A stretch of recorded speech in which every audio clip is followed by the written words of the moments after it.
Bonjour à tous, bienvenue dans notre troisième webconférence Associatech. Je suis Laurence Arnaud de l'équipe du site Associatech, un site de ressources dédié aux associations géré par le Crédit Mutuel.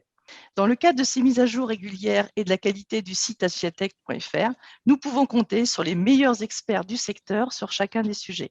Bonjour. Bonjour. Oui, bonjour. Bonjour.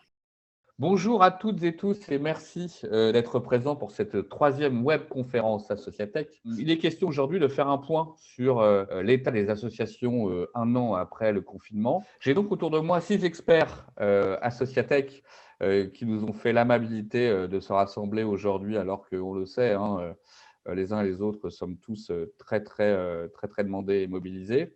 La crise a particulièrement touché les associations, mais différemment selon leur mode de fonctionnement, leur mode de financement et leur secteur d'activité. D'après une étude, un référé de la Cour des comptes qui est sorti très récemment, c'est que moins de 10% des associations ont mobilisé les aides publiques qui étaient prévues en leur faveur pour les aider à sortir de la crise. Parce que les associations n'ont pas de temps à perdre.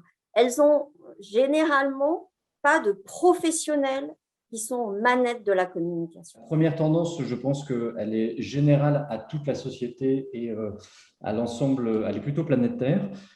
C'est qu'on a une vraie prise de conscience sur la nécessité de changer nos modèles à la fois de consommation et nos modèles de production. C'est la mise en sommeil, bien entendu, des activités, mise en sommeil des bénévoles, également des salariés, pour les associations employeuses, avec très directement un risque de crise des vocations. Une fois, si vous avez cette année particulière en termes de collecter davantage, vous devez rendre compte spécifiquement des dons que vous avez reçus dans ce cadre sur la collecte. Donc, vous devez rendre compte aux donateurs.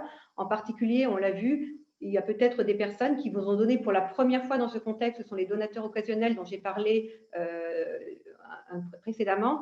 Et ceux-là, ils se sont interrogés finalement en se disant « mais qu'est-ce qu'on a fait de mon argent? Est-ce qu'on l'a bien utilisé ?»